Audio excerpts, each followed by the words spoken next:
Friends, मैं नरेश चौक से और आज के वीडियो में हम ऑडिटर्स की स्किल्स और उन स्किल्स को कैसे इम्प्रूव करें, रेस्पॉन्सिबिलिटीज़ और ड्यूटीज़ को समझने वाले हैं। इससे लास्ट वीडियो में हमने ऑडिट पे वीडियो बनाया हुआ है। ऑडिट के बारे में तो आप काफ़ी कुछ समझ ही चुके होंगे, फिर भी एक छोटा सा ब्रीफ इन डिस्क्रिप्शन देता हूँ।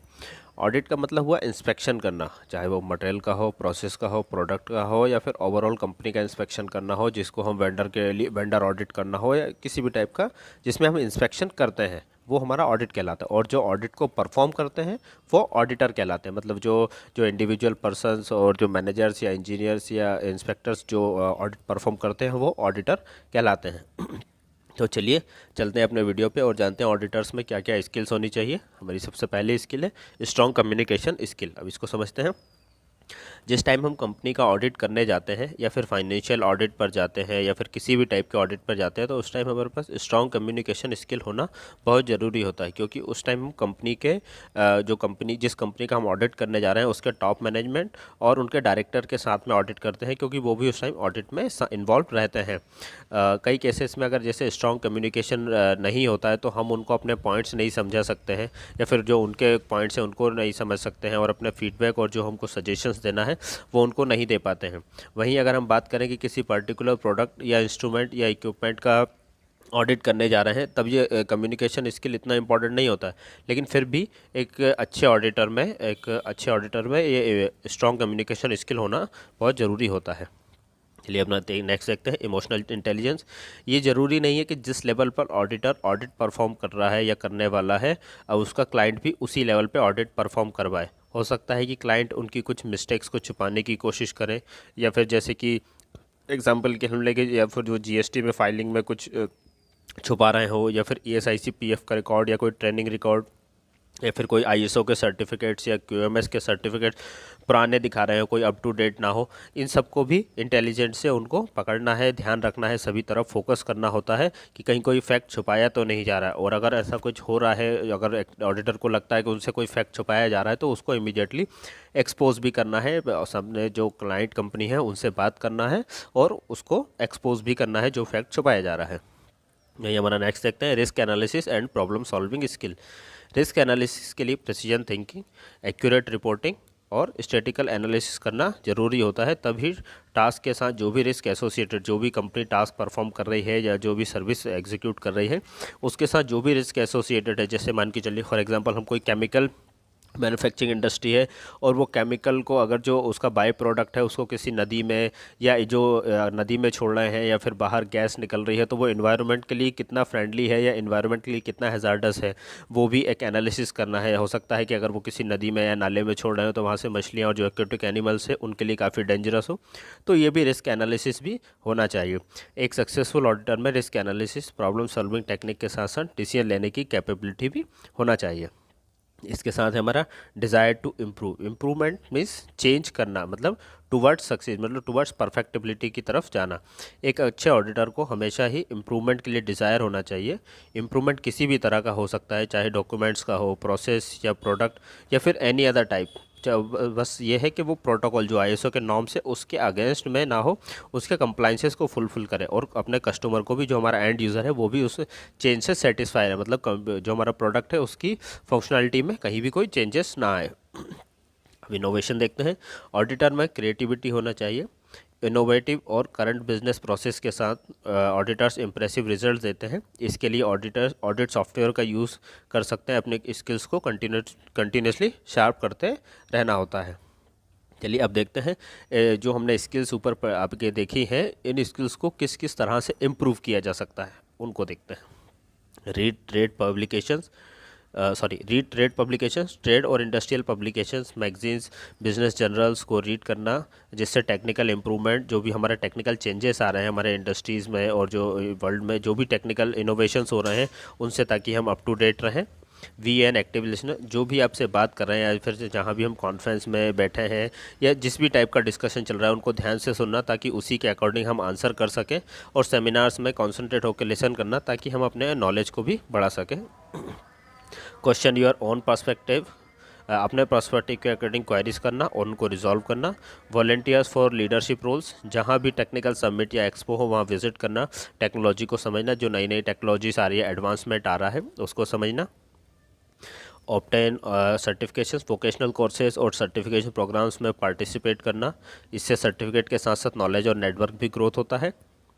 Enrol in professional development programme, professional programmes के लिए ऑनलाइन और ऑफलाइन दोनों ही तरह के कोर्सेज होते हैं, उन दोनों की तरह को ज्वाइन करके अपने नॉलेज को बढ़ाया जा सकता है। यूटिलाइज ऑटोमेशन सॉल्यूशन, जितना भी पॉसिबल हो ऑटोमेशन का यूज़ करके करेक्ट रिजल्ट्स मिलते हैं जो कि विदाउट एरर फ्री होते हैं, जो कि एरर फ्री होते हैं। चलिए अब देख लेते हैं ऑडिटर की कौन कौन सी ड्यूटीज़ होती हैं, उनको समझते हैं। सब फर्स्ट है provide an audit report. Audit perform होने के बाद ऑडिटर को ऑडिट रिपोर्ट प्रोवाइड करनी पड़ती है, जो हमारी क्लाइंट कंपनी होती है उसको। जो भी कुछ ऑडिटर ने नोटिस किया है ऑडिट के टाइम, वो सब कुछ रिपोर्ट में मेंशन रहता है, without any influence of any person, मतलब किसी भी इन्फ्लुएंस, चाहे वो होस्ट कंपनी का इन्फ्लुएंस हो चाहे वो क्लाइंट कंपनी का इन्फ्लुएंस, किसी भी कंपनी या किसी भी डेजिग्नेशन के इन्फ्लुएंस के बिना ही रिपोर्ट सबमिट की जाती है। इसके लिए कंपनी जो होस्ट कंपनी से वो एक्सटर्नल ऑडिटर्स को हायर करती है, जिनका क्लाइंट कंपनीज और ऑडिट जो होस्ट कंपनी है उनसे कोई भी रिलेशन नहीं होता है, वो विदाउट इन्फ्लुएंस रिपोर्ट सबमिट करते हैं। इसके हम देखते हैं मेक इंक्वायरीज। ऑडिट के टाइम अगर डॉक्यूमेंट या प्रोसेस या मैन पावर या एनीथिंग कुछ भी ऐसा हो जो कि एज़ पर कस्टमर रिक्वायरमेंट या एज़ पर आईएसओ के नॉर्म्स के ना हो, तो ऑडिटर को इंक्वायरी करनी है। ये ऐसा क्यों हो रहा है? फॉर एग्जांपल अगर हम कहें कि कोई क्रिटिकल जॉब मैन्युफैक्चरिंग हो रहा है और वहाँ पर जो जिस मशीन पे वो मैन्युफैक्चर हो रहा है, मशीनिंग हो रहा है, अगर वहाँ पर स्किल्ड ऑपरेटर नहीं है या फिर कोई इंस्ट्रूमेंट्स का कैलिब्रेटेड नहीं है, जिस जिस इंस्ट्रूमेंट से क्वालिटी चेक होना है, या फिर मान के चलिए वर्नियर ही है, वर्नियर कैलिपर है, अगर वो कैलिब्रेटेड नहीं है तो फिर ऑडिटर ये इंक्वायरीज करेंगे कि भाई वो इंस्ट्रूमेंट या फिर वो मैन पावर स्किल्ड क्यों नहीं है, इंस्ट्रूमेंट कैलिब्रेटेड क्यों नहीं है। ऐसा होना चाहिए, एज पर नॉर्म्स होना ही चाहिए। चलिए अगला देखते हैं ड्यूटीज़ कंसर्निंग कंप्लाइंस। कंपनीज के पास रेगुलेशन पॉलिसीज़, ईएसआई की policies, training programmes, gangway, fire extinguisher जैसे कंप्लाइंसेस चेक करना होता है, जो कि कंपनीज को कंपलसरीली होना ही चाहिए। इसके बाद है हमारा फ्रॉड रिपोर्टिंग।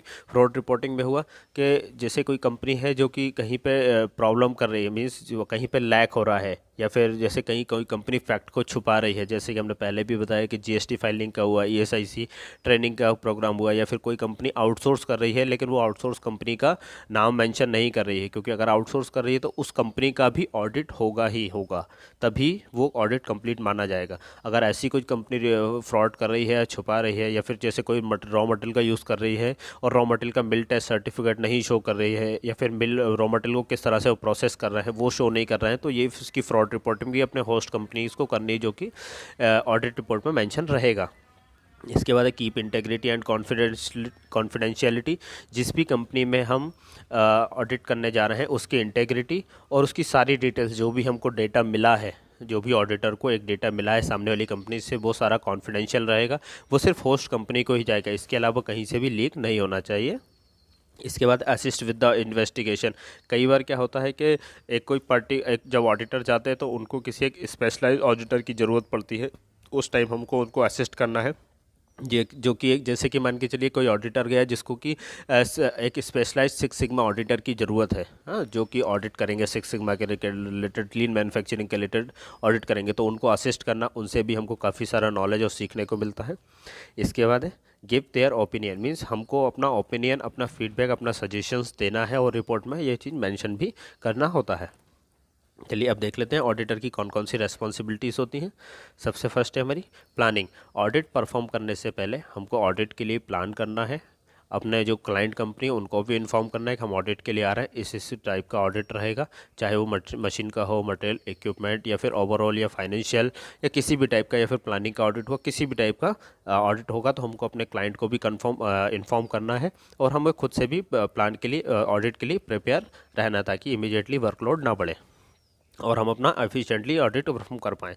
इसके बाद रिव्यू स्टेटमेंट्स, जो भी स्टेटमेंट दिए हैं, चाहे फाइनेंशियल हो, चाहे सेल्स और परचेस का डाटा हो, वो सारे डॉक्यूमेंट्स को रिव्यू करना है।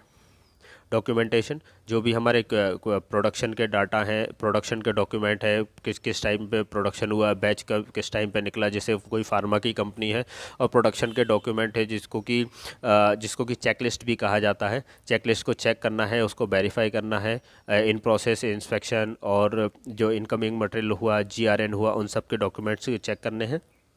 इसके बाद है कलेक्टिंग एविडेंस। जो भी कंपनी, जैसे अभी तो हमने ये डॉक्यूमेंट को समझा, डॉक्यूमेंट पे एक एग्जांपल देते हैं। जैसे सामने वाली क्लाइंट कंपनी ने हमको कोई डॉक्यूमेंट शो किए कि सर ये डॉक्यूमेंट है, इतना इनकमिंग मटेरियल हुआ, ये उसका जीआरएन क्लियर हो, इतना प्रोडक्शन में गया और ये इतना हमने डिस्पैच किया। तो हमको वो जो डेटा क्लाइंट कंपनी ने दिया है उसको एविडेंस के साथ भी देखना है। इतना इन मटेरियल तो इनकमिंग हुआ और जीआरएन भी इतना क्लियर, प्रोडक्शन इतना गया, तो डिस्पैच इतना क्यों गया, मीन्स कम या ज़्यादा क्यों गया। अगर ज़्यादा गया तो फिर दूसरा मटेरियल और कहाँ से आया उसका प्रूफ दिखाइए, और अगर कम गया तो जो बचा हुआ मटेरियल वो कहाँ गया। डेफिनेटली कहीं ना कहीं आप लोगों ने फ्रॉड किया है। तो इस तरह से हमको एविडेंस भी करना है। इसके बाद है हमारा एग्जामिंग इंटरनल कंट्रोल। हमको इंटरनल कंट्रोल कंपनी में कितना है वो भी चेक करना है। अपने लाइन वर्कर्स, उनके supervisors, engineer, senior engineer, managers में इंटरनल कंट्रोल कितना है किसी प्रोसेस या प्रोडक्ट को लेके, वो चेक करना। इसके बाद है इशूइंग ऑडिट रिपोर्ट। सबसे लास्ट में हमको अपनी ऑडिट रिपोर्ट को इशू कर देना है, क्लाइंट कंपनी को और ऑडिटर जो होस्ट कंपनी है, दोनों को ही। चलिए फ्रेंड्स, इसी के साथ आज के वीडियो को ख़त्म करते हैं। मुझे उम्मीद है कि आज आपने ऑडिटर की स्किल्स और इम्प्रूविंग स्किल्स और ड्यूटीज़ रेस्पॉन्सिबिलिटी के बारे में काफ़ी कुछ समझा होगा। हमने फैब्रिकेशन, प्रोडक्शन, क्वालिटी, मैन्युफैक्चर और दूसरे टेक्निकल टॉपिक्स पर भी काफ़ी सारे वीडियो बनाए हुए हैं। आप चैनल पर जाके देख सकते हैं और मैं डिस्क्रिप्शन में भी काफ़ी सारे वीडियोज़ का लिंक शेयर करूँगा। Thank you friends, thanks for watching.